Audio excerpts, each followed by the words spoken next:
کہ قرآن کریم کی جس آیت کو ہم نے 4 دن سے عنوان بنایا ہے، اس کا خلاصہ ایک جملہ، اور ایک ایسا جملہ جو تاریخ میں بار بار ہمارے سامنے کھل کے آیا، مگر 2 بڑی مثالیں اس کی دینا پڑیں گی، 2 نہیں سینکڑوں مثالیں، مگر 2 بڑی مثالیں اس کی دینا پڑیں گی۔ قرآن کہہ رہا کہ بعض لوگوں کا یہ مزاج ہوتا کہ پہلے وہ دعا کرتے ہیں، حجت خدا کا انتظار کرتے ہیں، حجت خدا کے لیے تڑپتے ہیں، اور جب حجت خدا آ جاتی ہے تو یہی انتظار کرنے والے، یہی دعا کرنے والے، یہی تڑپنے والے اس کے بدترین دشمن بن جاتے ہیں۔ تاریخ گواہی دے رہی کہ ہر دور میں یہ ہوا، مگر 2 بڑی مثالیں۔ اللہ کا رسول جس انداز سے پیغمبر سے پہلے کے یہودی اللہ کے رسول کے لیے تڑپے، ہم اور آپ تو اپنے امام کا کیا انتظار کریں گے جو یہودیوں نے رسول خدا کا انتظار کیا؟ صدیوں، نسلوں، پشتوں پیغمبر کے انتظار میں یہودی دن و رات گزار رہے ہیں۔ دعا نہیں، دعا تو ہم بھی مانگتے ہیں، عملی تیاری قوم یہود جس کے بعد دولت زیادہ ہو گئی۔ یہ بات ہو رہی ہے رسول خدا سے پہلے کے مخلص یہودیوں کی۔ سارے یہودی برے نہیں گزرے تاریخ میں، مخیرق بھی تو پیغمبر کے زمانے کا ایک یہودی تھا، ایک نماز پڑھے بغیر جنت میں گیا، کتنی بڑی اس نے قربانی دی۔ یہ ہم دوران حج اور عمرہ اطراف میں مدینہ کی زیارات میں بتاتے ہیں، جب مخیرق کے باغات دکھائے جاتے ہیں، یہ دیکھو باغ سلمان مخیرق کی زمین پر، یہ دیکھو ماریہ قبطیہ کی قبر مخیرق کی زمین پر، یہ دیکھو مسجد فضیح مخیرق کی زمین پر، یہ دیکھو یہودی دلہن کا واقعہ جو معجزے کی شکل میں ہمارے یہاں کہانی پڑھی جاتی ہے مخیرق کی زمین پر، اس وقت اس کا واقعہ بیان کرتا ہوں۔ آج تو خالی ایک اشارہ آ گیا، مخلص سنسیئر یہودی۔ ہر یہودی مرتے وقت اپنی جائیداد کا ایک بڑا حصہ آخری رسول کے لیے وقف کر کے جاتا تھا، درہم، دینار، کنیز، غلام، باغات، زمین۔ اور قوم یہود میں جو بھی ایسا بچہ نظر آتا ہے جو طاقتور ہو، اسے فوراً منتقل کر دیا جاتا کہ اسے حفاظت کے ساتھ رکھو، باقاعدہ فوجی ٹریننگ دلواؤ، یہ رسول خدا کے نام پہ وقف ہے، آخری نبی آئے گا یہ ان کی فوج میں شامل ہوگا۔ قوم یہود میں جو بھی ذرا انٹیلیجنٹ، ایک ہے جسمانی طاقت، ایک ہے دماغی طاقت، اسے پیغمبر کے نام پہ والدین وقف کر دیتے ہیں۔ کیا ہم رسول خدا کا ایسا انتظار کر رہے ہیں؟ ہمارا اچھا بچہ ڈاکٹر بنے گا، انجینئر بنے گا، چارٹرڈ اکاؤنٹنٹ بنے گا، دین کے راستے پہ نہیں چلے گا۔ ہمارا پیسہ والا اپنے پیسے کو امام زمانہ کے لیے وقف نہیں کرے گا، 10 کنال کی کوٹھی بنانا، زیورات کے اتنے سیٹ بنانا، بیٹی کی شادی میں جہیز کے نام پر اتنی فضول خرچی کرنا۔ جو انتظار یہودیوں نے کیا، ہم تو اس کا 1.25 حصہ بھی نہیں سوچ سکتے۔ ایک چھوٹا سا جملہ ہے، بہت بڑا، اپنے آپ پہ کنٹرول کر رہا ہوں۔ پورا خیبر کا علاقہ یہودی بزرگوں نے رسول خدا کے لیے بنایا تھا۔ وہ ساری دولت جو آپ نے سنا خیبر کا مال غنیمت، خیبر کا مال غنیمت، اصل جملہ یہ ہے کہ خیبر کی ساری دولت خیبر والوں کی تھی ہی نہیں، یہ رسول خدا کے نام پر ان کے بزرگ پشتوں پہلے وقف کر کے گئے تھے، جب آخری رسول آئے گا یہ رسول کو دے دے۔ پیغمبر نے جب خیبر پہ حملہ کیا، خیبر کا مال غنیمت مدینے آیا، یہ حق بحقدار رسید، پیغمبر کی دولت ہی پیغمبر کو ملی، لیکن عجیب بات یہ ہے کہ مرحب و انتر اور ان کی ساری فوج رسول خدا کے نام پہ بنائی گئی تھی. ان کے بزرگوں نے کہا تھا ہماری اولاد میں جو طاقتور بچہ پیدا ہو اسے پیغمبر کے نام پہ رکھ دینا. جب آخری رسول آئے وہ پیغمبر کے پرچم تلے پیغمبر کی حمایت میں جنگ کرے. جو پیغمبر کی حمایت میں تیار کیا گیا وہ اسلام کا سب سے بڑا دشمن بنا. اب یہی وہ حقیقت. ذرا میں اس موضوع پہ آگے بڑھ گیا تو آج کی ساری مجلس بھی ناکافی. میں تو آپ کو یہ بتا رہا ہوں کہ انتظار، لیکن کیسا انتظار؟ اچھا یہ جو میں نے بات کہی اگر آپ کو اور ڈیٹیل میں پڑھنا سورہ بقرہ کی تفسیر میں آیت نمبر 89 کا بیان پڑھ لیجیے گا. علماء پورا واقعہ لکھتے ہیں. خیبر آباد کیسے ہوا، کس نے آباد کیا، کس کے نام پر آباد کیا، دولت کے ذخیرے وہاں کس طرح منتقل ہوئے. خیبر والوں کے پاس اپنی دولت نہیں، ساری دنیا کی دولت کھینچ کے آتی ہے. مگر اتنی شدت کے ساتھ رسول کا انتظار. ہمارے یہاں بچت کا 5واں حصہ خمس کے نام سے نکالتے ہوئے یہ مومن کی جان جلتی، جبکہ پتا ہے کہ یہ گھوم کر دوبارہ ہم ہی میں خرچ کیا جائے گا. مگر جان نکلتی ہے خمس دیتے ہوئے. وہ یہودی با وفا، سچے، مخلص، دیندار، اپنے انتظار اور اپنی نیت میں خالص. مگر آگے چل کے کیا ہوا؟ وہی انتظار کرنے والوں کی اولاد اسلام کی اتنی بڑی دشمن بنی. یہ بدر و احد کے کافر ابو جہل اور ولید کا نام مٹ گیا. یہودی آج تک مسلمانوں سے پیغمبر کا انتقام لے رہے ہیں. ایک مثال، میں نے کہا مثالیں بہت ہیں، میں صرف 2 مثالیں دوں گا. آیت کا ترجمہ پھر سنیے. اے ابھی یہ وہ لوگ ہیں جو تیرے آنے سے پہلے تیرا انتظار کر کے دعا مانگ رہے، جب تو آ گیا یہی تیرے خلاف ہو گئے. اللہ کی لعنت ان مخالفوں پر. پیغمبر. دوسری مثال، آقا حسین. کوفے والے اس طرح تڑپ تڑپ کے آقا حسین کا انتظار کر رہے ہیں. خطوط بھی لکھے جا رہے ہیں، ڈیلیگیشن بھی بھیجے جا رہے ہیں، آقا حسین کا انتظار بھی کیا جا رہا. اور ایسا انتظار کہ ہر آنے والے پر انہیں شک ہونے لگتا شاید حسین آ گئے. اتنی عجیب بات ہے، کتنی عجیب بات ہے. جب ابن زیاد کوفے کا گورنر بن کے آیا تو سارا کوفہ یہ سوچ کر اس کے استقبال کے لیے نکل آیا کہ ابن زیاد نہیں آیا ہے، آقا حسین آئے. انتظار، خط، ڈیلیگیشن. راتوں کی نیند اڑ گئی، روزانہ کوفے کے دروازے پہ کھڑے ہو کے دیکھتے رہتے ہیں کہاں سے آقا حسین آئے. مگر بدلے تو کیسا بدلے کہ اسی کوفے کے بازاروں میں جناب زینب کو وہ خطبہ دینا پڑا جن میں کوفے والوں پہ لعنت بھی کی گئی اور انہیں بتایا بھی گیا کہ آگے چل کے تمہارا انجام کیا ہوگا.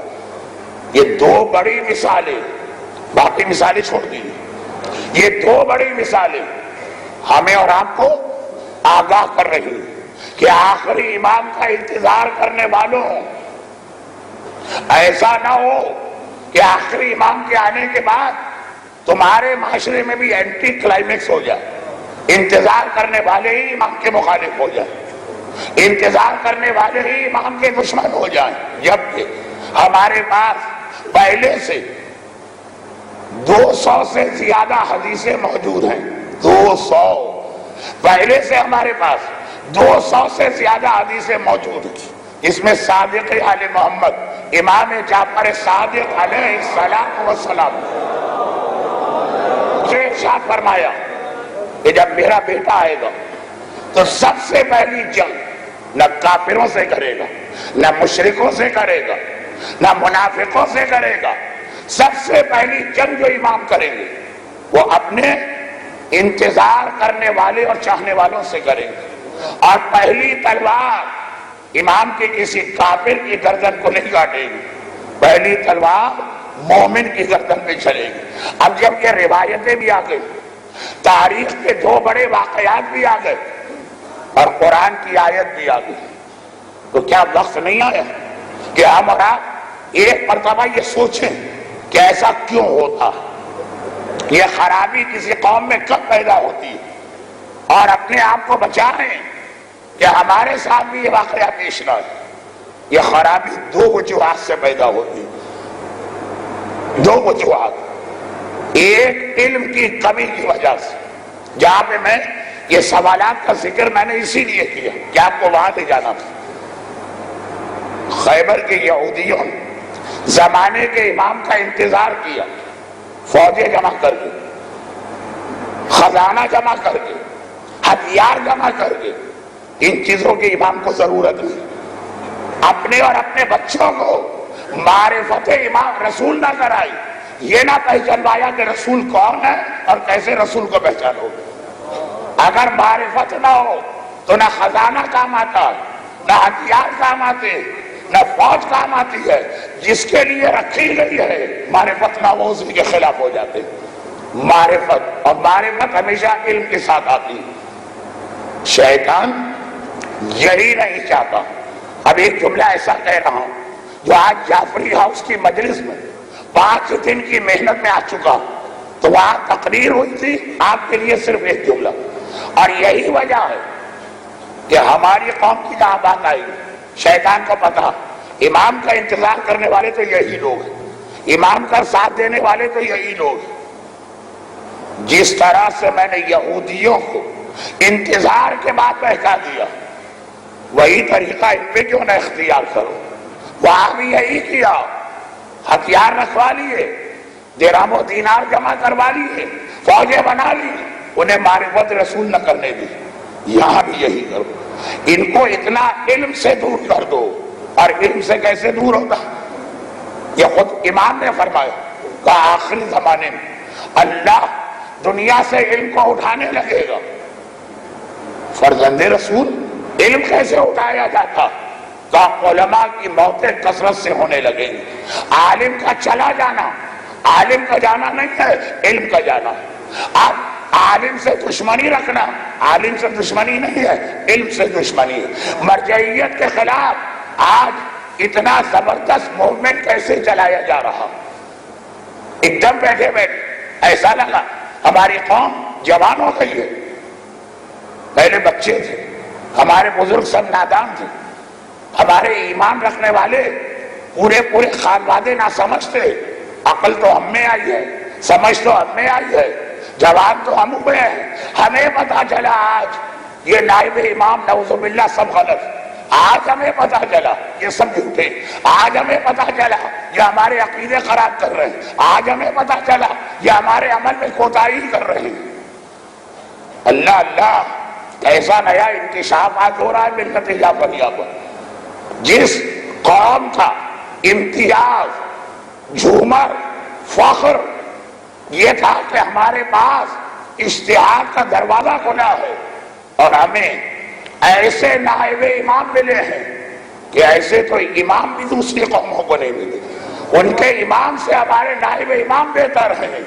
وہی قوم اپنے مراجع، اپنے نائبین امام اس لیے مخالف ہو رہی ہے کہ یہ چاہتے ہیں جو ہم کہیں ویسا وہاں سے فتویٰ ہے، جو ہم کہیں وہ ہماری ہر بات پہ خالی سائن کر دیں۔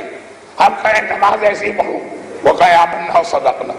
ہم کہیں کہ میوزک کے بارے میں یہ نظریہ دو، وہ کہیں گے بالکل نہیں۔ یہ قوم یہود کی سب سے بڑی خرابی تھی۔ چنانچہ وقت نہیں کہ میں اتنے بڑے موضوع پھیلا کر اور پھر سمیٹ پاؤں، تو اسی میں بات ختم کر رہا ہوں۔ دو بڑی خرابیاں تھی قوم یہود میں، ورنہ نیت ٹھیک، عمل ٹھیک، پیغمبر کا انتظار، عبادت تھی۔ دو بڑی خرابی، معرفت رسول کے لیے کوئی کوشش نہیں تھی، اور جب معرفت امام کی جائے گی تو ہمیشہ مرجعیت سمجھ میں آئے گی۔ کیونکہ سوال یہ ہوگا کہ اگر آپ نے امام کو پہچانا تو کیا پہچانا؟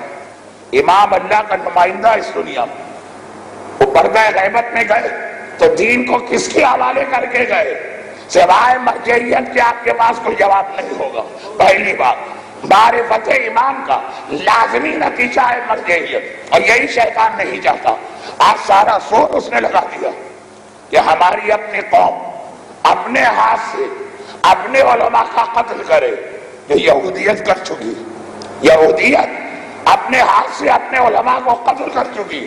دوسری خرابی، تکبر، غرور، دولت، جائیداد، مکان، کاروبار اور عہدے کی لالچ. ابو عامر واقعہ سنی. ابو عامر، مجھے پتا نہیں کیوں ایک یقین سا ہو رہا کہ ہمارے بچوں نے اس کا واقعہ کبھی نہیں سنا ہو، جبکہ بار بار سننے کا واقعہ، خاص طور پر آخری زمانے کے اس ماحول میں، اس میں بظاہر یہ لگ رہا ہے کہ ظہور امام کا زمانہ قریب آ رہا بظاہر. اچھا ایک بات سن لیجیے، کثرت کے ساتھ حدیثیں آئی کہ سب سے بڑا جھوٹا وہ ہے جو امام کے ظہور کی تاریخ مقرر کرے. یہ اللہ کا راز ہے جو کسی کو نہیں معلوم. اگر کوئی کہتے کہ میری ریسرچ یہ کہتی ہے، میری کیلکولیشن یہ کہتی ہے کہ فلاں زمانے میں امام آنے والے، جھوٹا ہے. اور اگر کوئی کہہ دے کہ خود امام نے مجھ سے ملاقات کی اور بتایا کہ میں فلاں تاریخ کو آ رہا، اس سے بڑا جھوٹا تو کوئی ہو ہی نہیں سکتا. مگر نشانیوں سے تھوڑا تھوڑا اندازہ ہو رہا کہ ظہور کا زمانہ قریب آتا جا رہا. اس میں خاص طور پر خیال رکھنا، دھوکہ نہ کریے گا. یہ دوسری خرابی بھی اصل میں پہلی خرابی ہی کی وجہ سے ہوتی.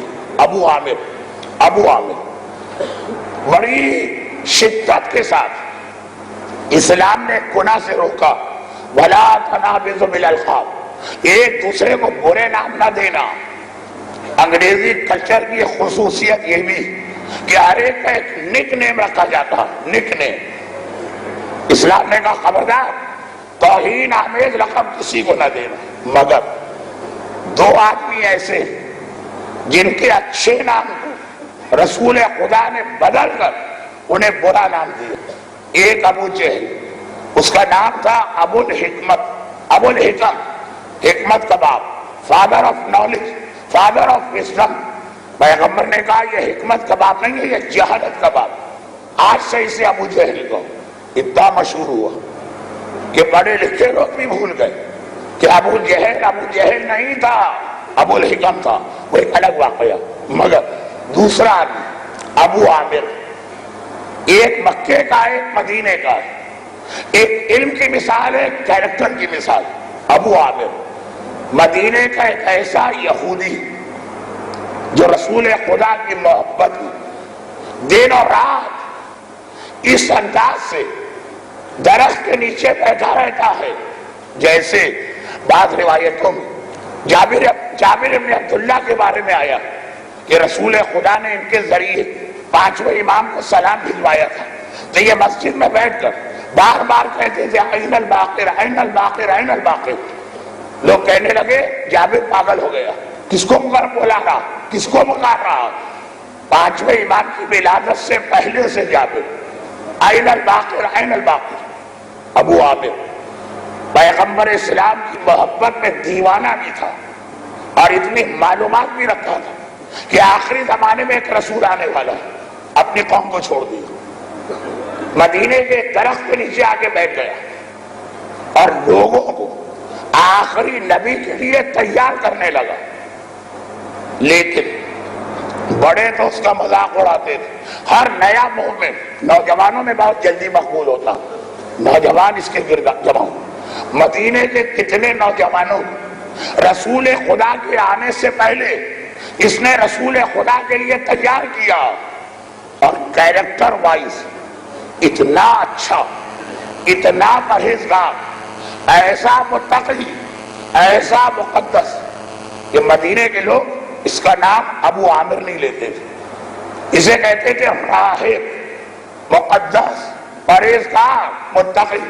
کون ابو عامر؟ ابو عامر راہب. گھر چھوڑا، جائیداد چھوڑ دی، کپڑے تک نہیں پہنتا ہے، ایک ٹاٹ کا بوڑیا اس میں سوراخ کر کے ایک کرتے کی طرح سے اسی کو پہن لیتا کہ آخری نبی آئے گا.